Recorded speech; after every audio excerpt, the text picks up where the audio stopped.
The restaurant was warm and elegant, the kind of place that seemed to shine with polished silver and quiet wealth. Every table glowed with soft amber light, and the low hum of conversation filled the air. It was Father's Day, and all around the room, families were laughing, raising glasses, celebrating.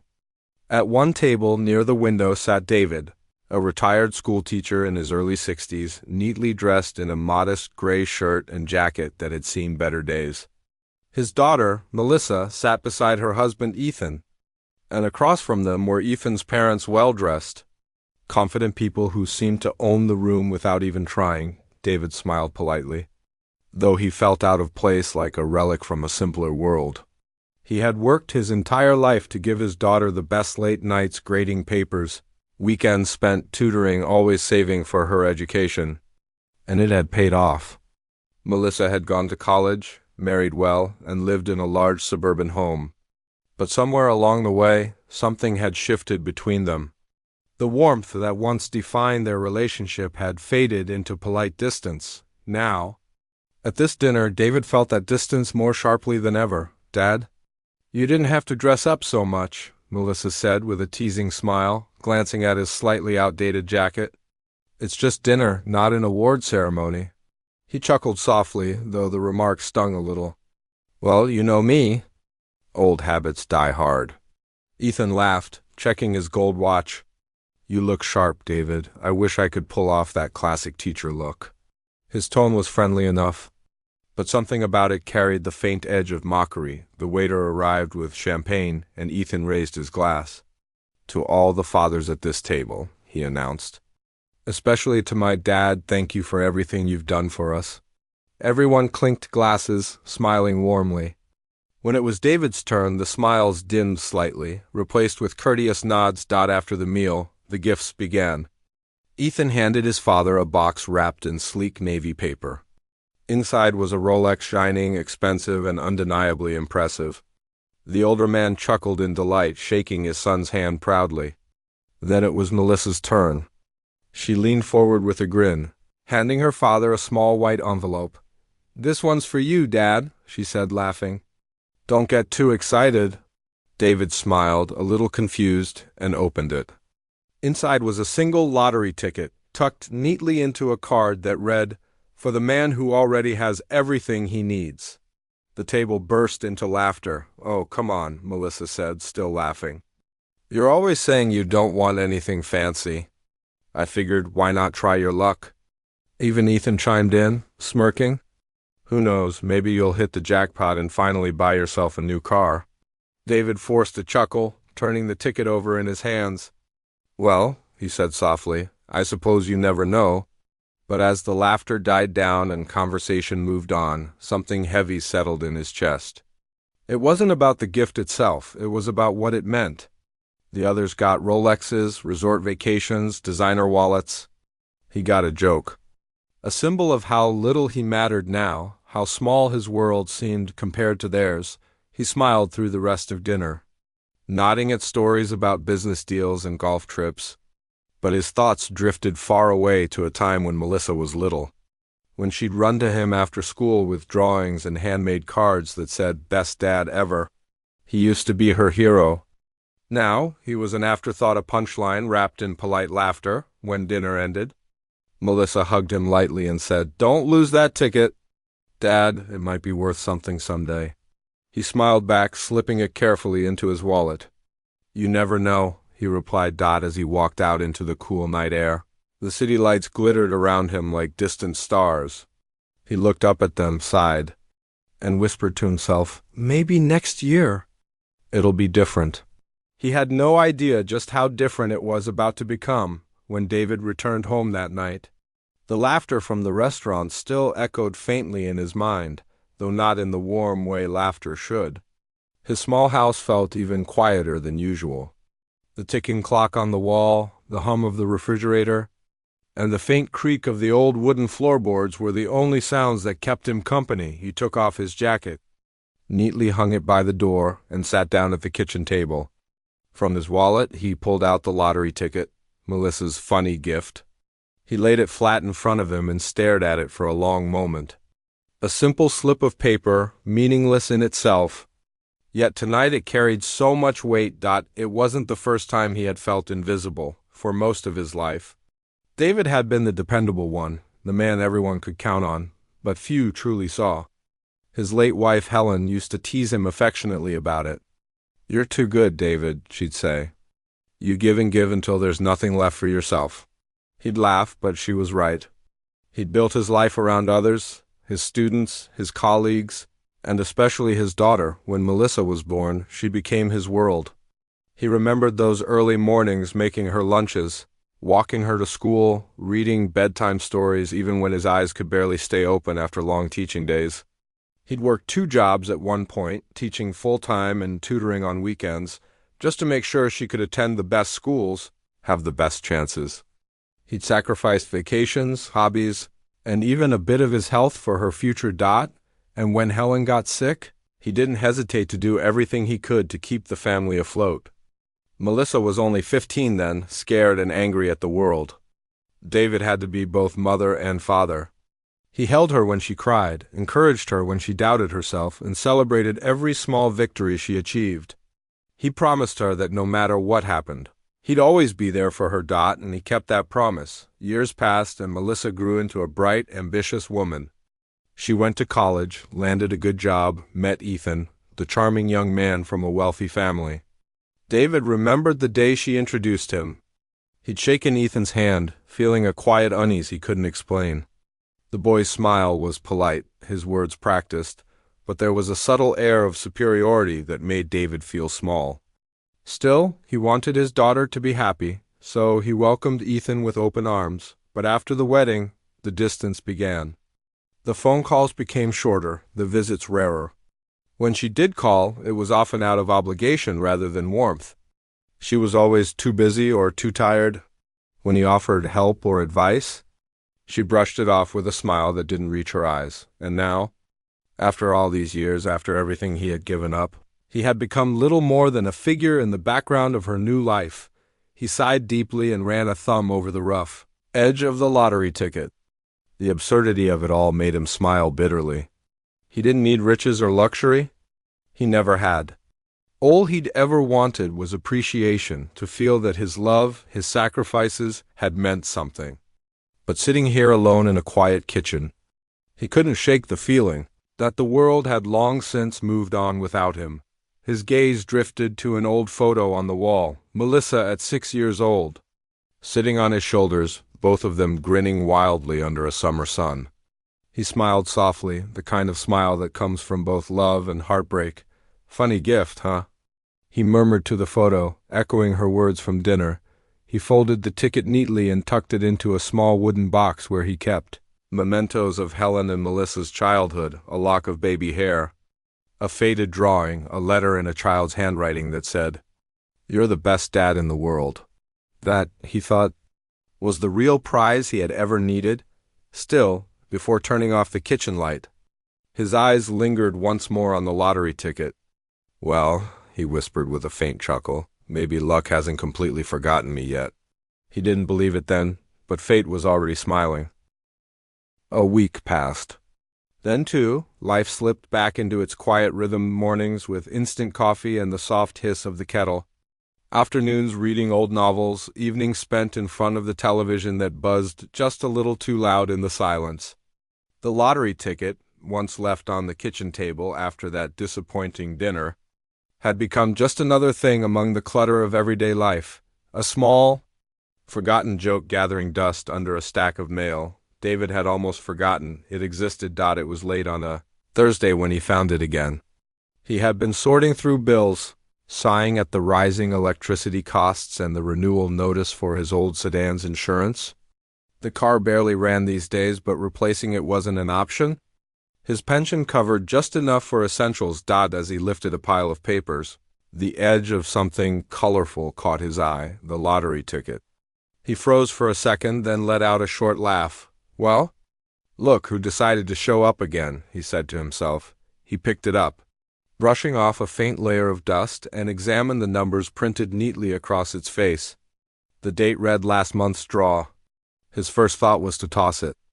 But something, maybe curiosity, maybe fate, made him pause. He glanced at the calendar pinned to the fridge. The draw had been just a few days ago. Still valid, he muttered, surprised. Guess there's no harm in checking. He folded the ticket into his pocket and decided to stop by the corner convenience store during his evening walk. It was one of those tiny, time-worn places where the owner, Raj, knew everyone by name. When David stepped inside, the familiar jingle of the doorbell greeted him, followed by the comforting scent of coffee and warm bread. "Evening, Mr. David," Raj called cheerfully from behind the counter. "You're out late today." "Couldn't sleep," David said with a smile. "Thought I'd stretch my legs." "Oh, and—" He pulled out the lottery ticket and placed it on the counter. "Figured I'd see if this little thing's worth more than the paper it's printed on." Raj chuckled, taking the ticket. "Ah, the eternal dream. One day someone from this street will win big. Maybe it's you, eh?" David laughed. "Unlikely. I don't even believe in luck." Raj fed the ticket into the scanner. The machine beeped once, then blinked. A long pause. Another beep. The display screen flickered strangely, then went still. Raj frowned, tapping the side of the device. "That's odd. Never seen it freeze like this before." David raised an eyebrow. "Maybe it's broken." Raj tried again, and then froze completely. His eyes widened, his hand trembling slightly as he turned to look at David. "Mr. David," he whispered, voice barely steady, You might want to come here and look at this." David leaned over the counter, squinting at the screen. The words blinked in bold letters. Jackpot winner, $150 million. For a full 10 seconds, neither of them spoke. Then David blinked slowly, thinking it must be a joke. "That can't be right," he said softly, almost laughing. It's one of those errors, right?" Raj's eyes were wide. "No error. This is real. You're the winner." David stared at him, heart thudding in disbelief. His fingers went numb as he picked up the ticket, turning it over, half expecting it to vanish. The paper felt ordinary, too ordinary for what it meant, a retired teacher. A forgotten gift. A joke turned miracle. The world seemed to tilt slightly, his breath catching in his throat. I won?" he murmured. Raj grinned, still shaking his head in amazement. "Mr. David, you're the luckiest man in the city right now." For a long moment, David didn't know whether to laugh or cry. He'd spent his life believing in hard work, not luck, in effort, not chance. But here it was, $150 million staring him in the face as he walked home that night. The city lights seemed brighter, sharper, as if they were winking just for him. In his jacket pocket, the ticket felt heavier than anything he had ever carried. A funny gift. They had called it, he smiled to himself. The first genuine smile in a long time. "Funny," he whispered. "How life works." That night, David barely slept. He sat at the kitchen table long after midnight. The lottery ticket laid neatly before him under the glow of the small table lamp. The rest of the house was dark and still, but his mind was alive, racing, trembling, disbelieving. The world outside the window seemed unreal, like a painting frozen in silence. He had triple-checked the numbers already, then quadruple-checked, but the result never changed. Every number matched perfectly, right down to the final digit. $150 million. It was written there in black and white, and yet his mind refused to fully accept it. "This can't be real," he muttered, his voice trembling slightly. "It just can't." He pulled out his old laptop, the one he used to video call Melissa or pay bills online. The screen flickered to life, humming faintly as he typed in the official lottery website. With slow, deliberate movements, he entered the draw date and the ticket number. His hands were shaking so much that he mistyped twice. When the confirmation page loaded, his breath hitched. There it was again, the same message, clear and undeniable. "Congratulations. You are the grand jackpot winner, $150 million. David leaned back in his chair, eyes fixed on the screen, heart pounding. His first thought wasn't about cars, houses, or luxuries. It was disbelief. Then gratitude, then a flood of emotion so overwhelming he had to grip the edge of the table to steady himself. For 63 years, he had lived with modest dreams. He'd never been bitter about not being rich. He had always believed that happiness came from meaning, not money, but this? This was something beyond imagination. He looked around his tiny kitchen, the flickering light bulb above the sink, the worn-out chairs, the faded photos of Helen and young Melissa on the fridge.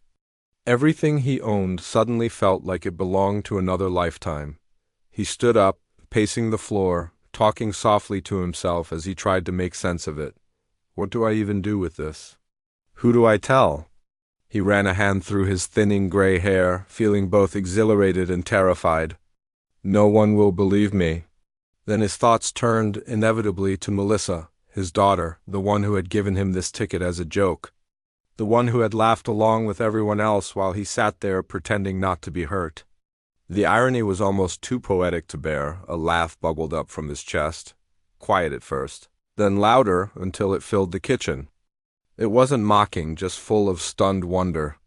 "Oh, Melissa," he said softly, shaking his head, "you have no idea what you've done."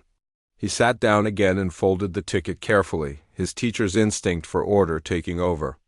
Then, after a long pause, he reached for the phone. His finger hovered over Melissa's contact name for several seconds, but he didn't press it. Not yet. This wasn't something to blurt out in excitement. He needed to be smart.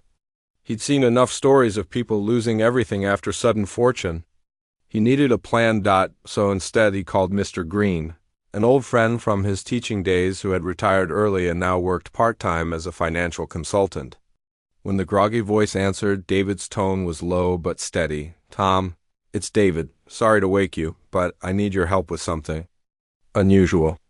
By the time the call ended an hour later, David had a plan: secure the ticket, contact the lottery office in the morning, and say nothing to anyone, not yet. Not even family. As he hung up, exhaustion began to settle in. He stared once more at the glowing screen, at the words confirming his impossible new reality. Then he whispered to himself almost reverently, "Helen, you always said I'd catch a bit of luck one day." He looked up at her framed photo, her gentle smile frozen in time. "Looks like you were right." For the first time in years, David went to bed with a light heart and a quiet, secret smile, the kind of smile only a man who'd been underestimated his whole life could truly understand. Morning sunlight spilled through the thin curtains, painting golden stripes across the kitchen floor. For the first time in years, David woke up before his alarm, not because of habit, but because of a strange electric excitement humming beneath his calm exterior. He sat up slowly, half expecting the entire thing to have been a dream. Then he reached for the drawer beside his bed, opened it, and saw the folded lottery ticket resting safely inside an envelope. His heart gave a little jolt. It was real. By mid-morning, he was showered, dressed neatly, and sitting at the bank with Mr. Green, the old friend he'd called the night before. The man was cautious and calm, the kind of person who treated sudden wealth like a chess game, not a race. "So, it's confirmed," Green said, leaning back in the chair with a low whistle. "You're the official winner. I saw the verification documents myself." David nodded slowly, still absorbing the reality. "Feels strange. I've lived my whole life counting every penny, and now I don't even know how to count this much money."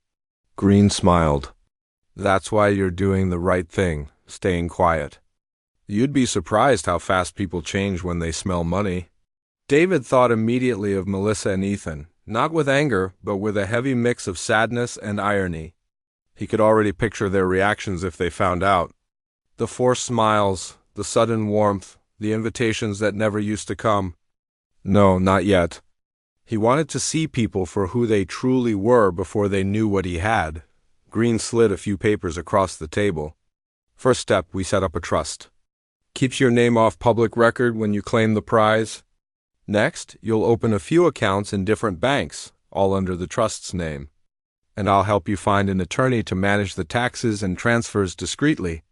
David signed where instructed, his hands steady. Years of discipline had taught him patience, and right now, that was his greatest weapon. When everything was done, Green leaned forward and asked, "So, What's the first thing you'll do with all that money? David smiled faintly, eyes thoughtful. Nothing? Nothing?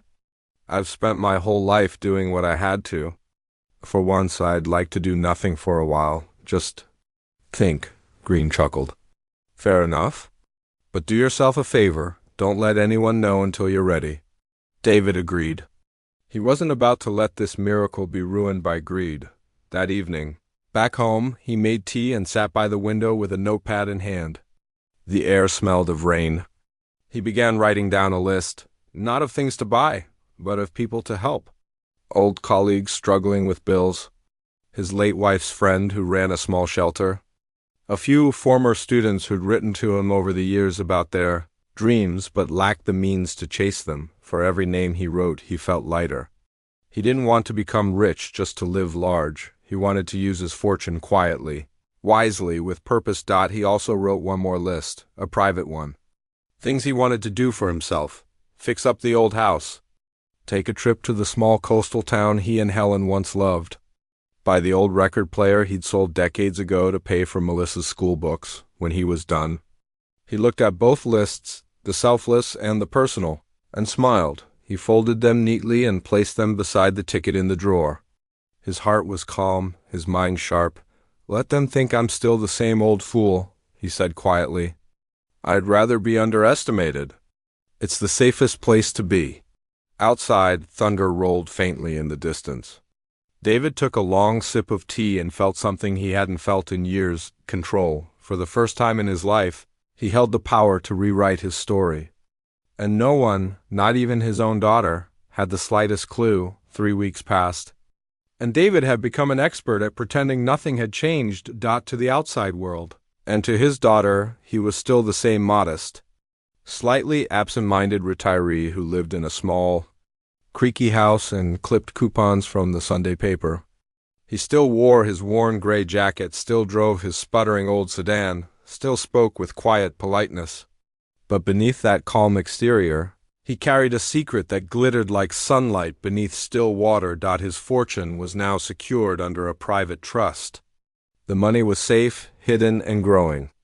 His lawyer had handled everything discreetly, and not a single reporter or relative knew the name of the anonymous winner who had just claimed the $150 million jackpot. He intended to keep it that way.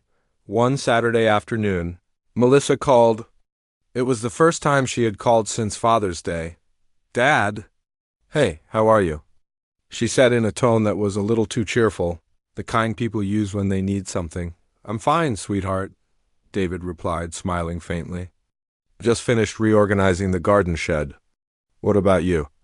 Oh, busy as always, she said with a breezy laugh. Actually, Ethan and I were wondering if you'd like to come over for dinner tonight. Dad's night in, just like old times. David hesitated.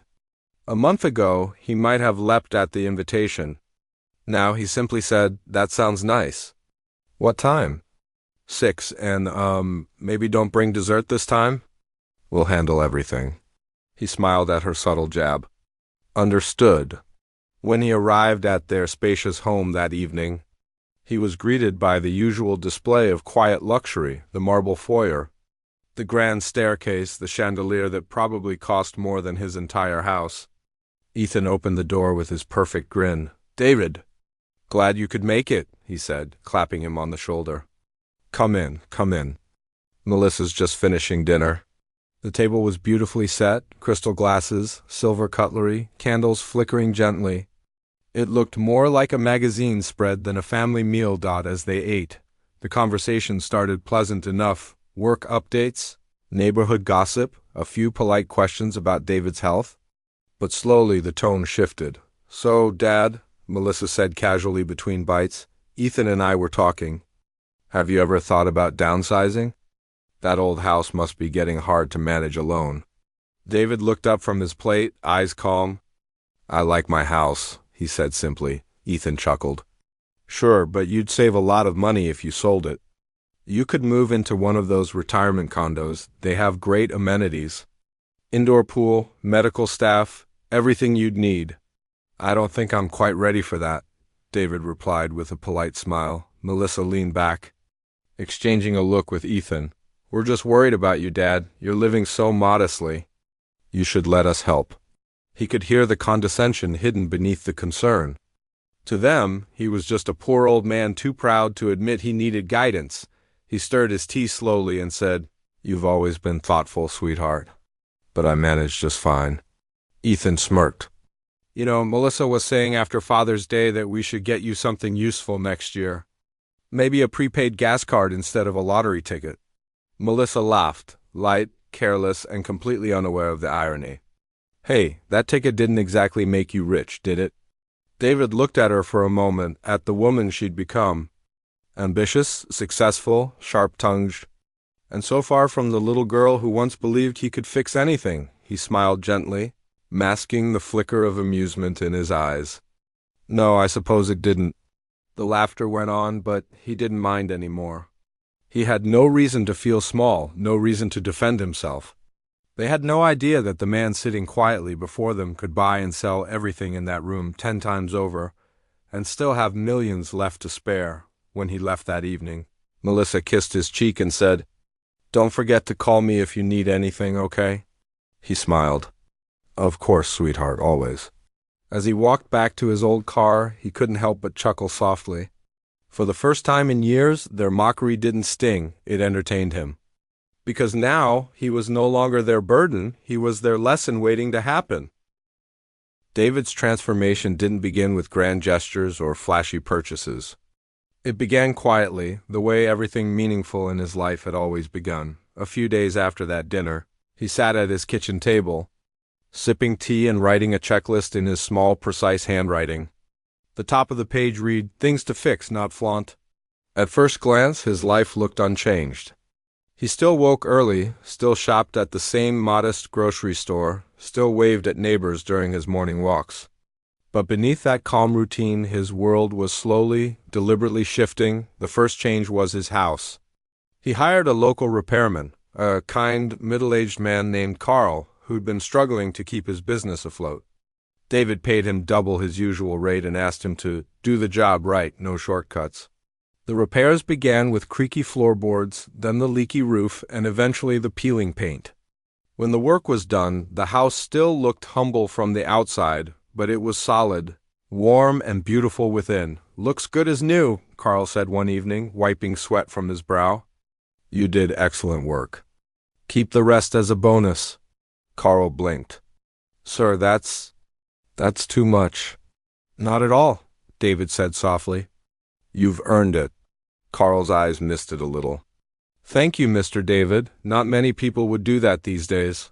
That night, as David sat in his newly repaired living room, he felt something stir, not pride, but peace. The kind that comes from quietly making someone's life a little easier. Next came the neighbors. There was an elderly widow 2 houses down, Mrs. Hill, whose husband had passed away years ago. Her garden had wilted from neglect, and her roof leaked every time it rained. David happened to find a local charity that offered home improvement grants for seniors, anonymously funded, of course. Within weeks, workers appeared to fix her roof and plant fresh flowers along her walkway when she stopped by later to thank him for referring her. He only smiled and said, "Sometimes good things find their way to good people."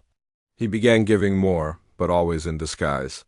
He left envelopes of cash at the church donation box, paid overdue bills for families through anonymous transfers, donated new computers to the struggling school district where he had once taught, signing the letter simply as "a former teacher who still cares." His world, once small and quiet, began to glow again, not with wealth, but with purpose. Still, he maintained his facade carefully. He wore the same clothes, drove the same old car, though now fully serviced and purring smoothly, and never hinted at his good fortune. To his daughter and son-in-law, he remained the same old dad, cheerful, mild-mannered, and harmlessly ordinary. One afternoon, he walked past a luxury car dealership downtown. In the gleaming window sat a deep blue Bentley, polished like a jewel. He paused, admiring it. A salesman stepped out, eyes lighting up with the prospect of a sale. "Beautiful machine, isn't it?" The man said smoothly. "Would you like to take a look inside, sir?" David smiled. Oh, it's a lovely car. But no, thank you. The salesman gave a polite nod, though his tone turned slightly dismissive. Of course, of course. Have a good day. As David walked away, he chuckled quietly. Once upon a time, that kind of snub would have stung. Now it simply amused him. Later that night he sat by the window, the streetlights flickering outside. In his journal he wrote, I used to think having nothing was my curse. But maybe being underestimated was my greatest gift. He closed the book, folded his hands, and looked up at the photo of Helen again. We're getting there, he whispered with a smile. One quiet miracle at a time. 6 months passed quietly. To Melissa and Ethan, nothing about David seemed different, and that was exactly how he wanted it. He still lived in his modest home. Still wore the same worn jacket. Still arrived at family dinners with a bottle of mid-priced wine and his gentle, unassuming smile. But beneath the surface, everything had changed. His small acts of kindness had spread ripples through the community, families lifted out of debt, schools revived, local charities flourishing. Yet not one person could name their mysterious benefactor. David was content with that. Until one evening when Melissa called again. Dad, we're doing a little dinner this weekend, she said in her usual brisk tone. Ethan just got a promotion, and we'd love for you to come. It's been ages. David smiled. Of course. I wouldn't miss it. As he hung up, an idea began to form, calm, deliberate, inevitable. He decided this would be the night. That Saturday evening, David arrived right on time. The house looked even grander than before, polished floors, chandeliers glowing like captured stars, soft jazz drifting through the air. Ethan was in his element, laughing with his business friends. Melissa greeted David with a quick kiss on the cheek, barely noticing the small wrapped box in his hand. Dad! You made it, she said brightly. Don't mind the noise, it's just a few of Ethan's colleagues. No problem, he replied warmly. Always nice to meet new people. Dinner was elaborate, grilled salmon, roasted vegetables, fine wine. Conversation floated easily around the table, mostly about business, vacations, and investments. David listened quietly, smiling when appropriate. Eventually Ethan raised his glass. A toast, he declared proudly. To success and to hard work paying off? The others echoed him, glasses clinking. Then, as laughter died down, David spoke for the first time in a while. His tone was gentle, but his eyes were steady. You know, he began, hearing about all your achievements reminds me of something funny that happened to me not long ago. Melissa tilted her head, amused. Oh, what happened, Dad? Well, he said, setting his glass down, you remember that lottery ticket you gave me for Father's Day? Ethan laughed. The funny one? Oh, come on, did you actually win $10? David smiled. A little more than that, actually. How much? Melissa asked, still half laughing. He paused, letting the moment hang. Then he said softly, about 150 million more. The table went silent. Forks stopped halfway to mouths.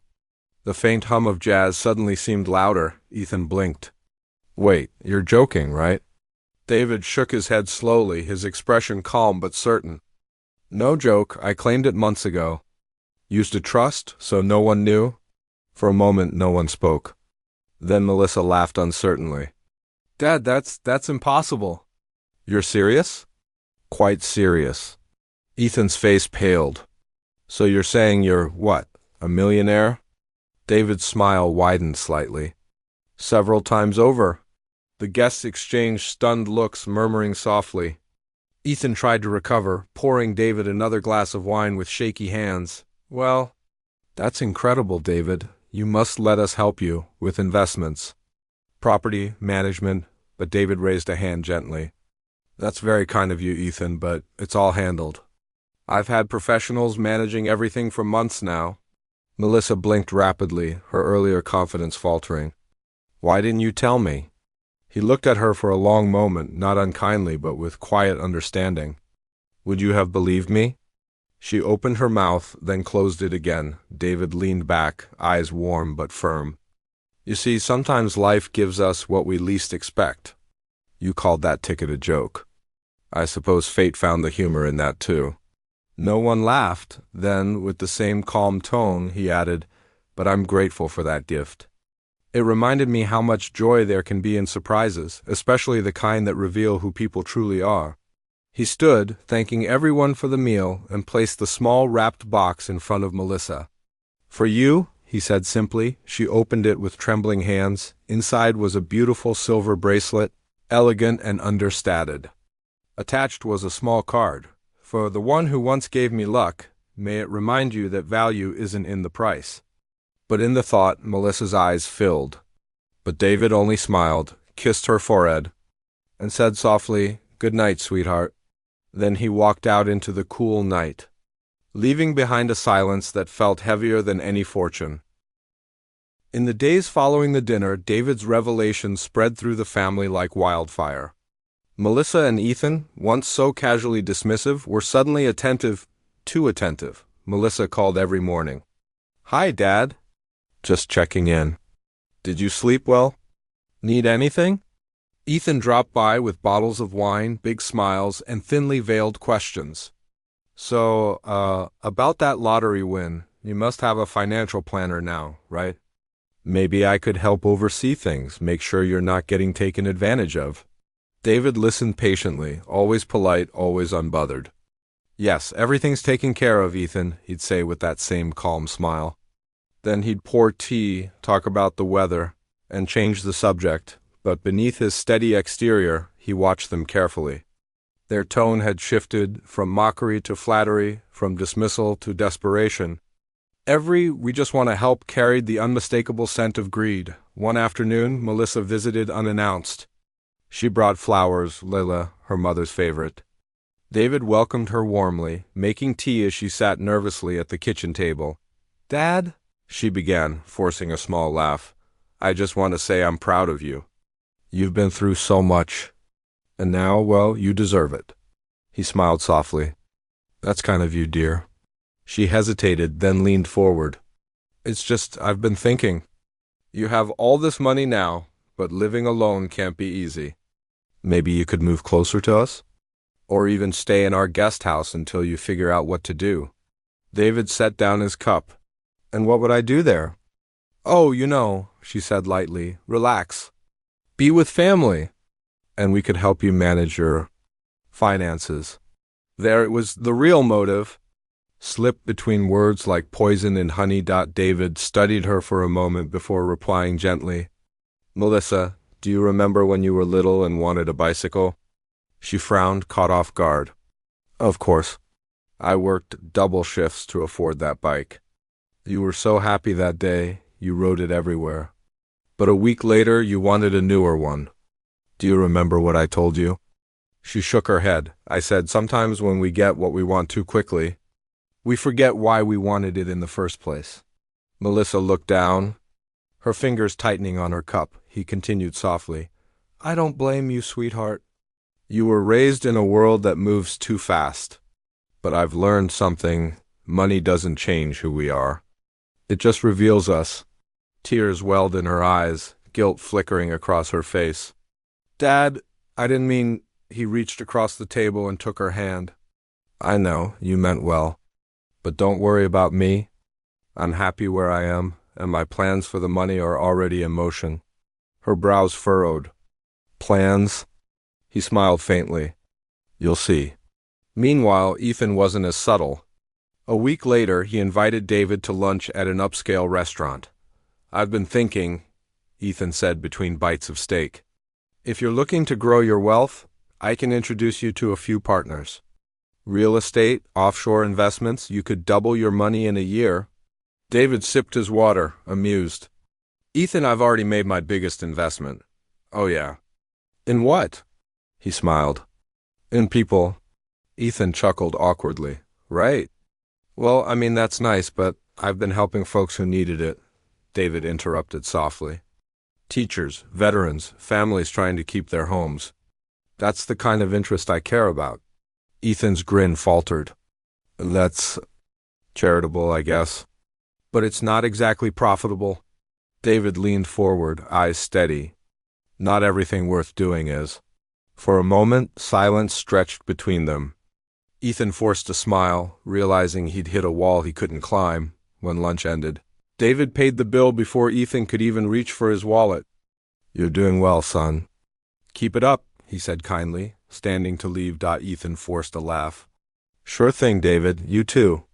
But as he watched the older man walk away, a flicker of resentment darkened his face. That night, David sat at his desk again, the glow of the lamp casting a golden halo over his journal. "They see the money," he wrote, "but not the meaning. They reach for the wealth, but miss the wisdom. Still, maybe they'll learn in time." He closed the notebook, feeling both sorrow and serenity, because deep down he already knew what came next, the final lesson. The one neither Melissa nor Ethan would ever forget. The sky was overcast the morning David decided it was time. He stood by his window, watching the soft drizzle bead against the glass. For months he had lived quietly, giving, helping, mending. But he knew this peace couldn't last forever. There was still one thing left to do, make sure his wealth found a purpose beyond himself. That afternoon, he invited Melissa and Ethan over. His voice on the phone was calm but firm, the kind of tone Melissa hadn't heard since her mother was alive. "I have something important to discuss," he said simply, when they arrived. The house looked different, brighter, more alive. The air smelled faintly of lavender and polished wood. On the coffee table sat a folder, neatly closed beside 2 cups of tea. "Dad, is everything all right?" Melissa asked cautiously. David smiled. "Everything's better than all right." He motioned for them to sit. "You've both asked about my plans for the money. It's time I told you." Ethan leaned forward eagerly, his eyes flicking toward the folder. "We've been worried, David. You can't just trust random charities or people." David raised a hand gently. "You're right. That's why I've spent the last 6 months building something myself." He opened the folder. Inside were several documents, neatly arranged. "The Helen Foundation," he said softly. "Named after your mother. It's a nonprofit, already registered, funded, and running." Melissa frowned. "A foundation? For what?" "For families like ours," he said. "For single parents, teachers, people working hard and still being overlooked. It's meant to help them stand again, without judgment, without conditions." Ethan tried to hide his disappointment. "So you're giving it all away?" "Not all," David replied. "I've kept enough to live comfortably, to stay in this house, to travel a bit, maybe see the world your mother always wanted to see. But the rest, it belongs to something bigger now." Melissa looked stricken. "Dad, that's your money. You could have the best of everything, a new home, luxury, security." He chuckled softly. "Luxury isn't comfort, sweetheart. And security isn't in walls or bank accounts. It's in knowing you've done something good, something that lasts." For a moment, no one spoke. Rain tapped gently against the window, then Melissa whispered, "I thought I gave you that ticket as a joke." David smiled kindly. "You did. And maybe that's what made it special. Life has a sense of humor. Sometimes it uses irony to teach gratitude." She looked away, her voice trembling. "I'm sorry, Dad, for how we treated you before. I was selfish. I thought you were, well..." He reached out and took her hand. "You thought I was small. But that's all right, I let you think that. Maybe you needed to." Tears spilled down her cheeks. "I don't deserve your forgiveness." David squeezed her hand gently. "Forgiveness isn't something you deserve. It's something you give." Across the table, Ethan sat in silence, the weight of guilt and greed pressing hard against him. For once, he had nothing clever to say. David stood and walked to the window, looking out at the gray sky breaking into soft streaks of light. "I've arranged for the foundation to run independently. After I'm gone, it will continue helping others, quietly, just as I've tried to live." Melissa's voice broke. "Will we be part of it?" He turned, smiling gently. "That depends on what part of you shows up, the one that laughed at a gift, or the one sitting here now, humbled and learning."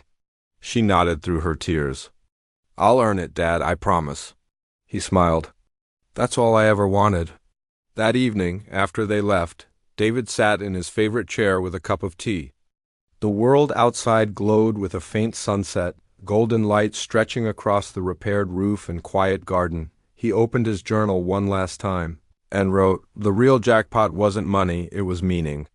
I thought they'd given me a joke, but they gave me a mirror. Now they see what I always hoped they would, that worth has nothing to do with wealth." He closed the book, placed it beside the framed photo of Helen, and smiled. In the distance, thunder rolled softly, not a warning, but a promise, and as night settled in, David felt completely, beautifully at peace, not because he had won a fortune, but because he had learned how to spend it right.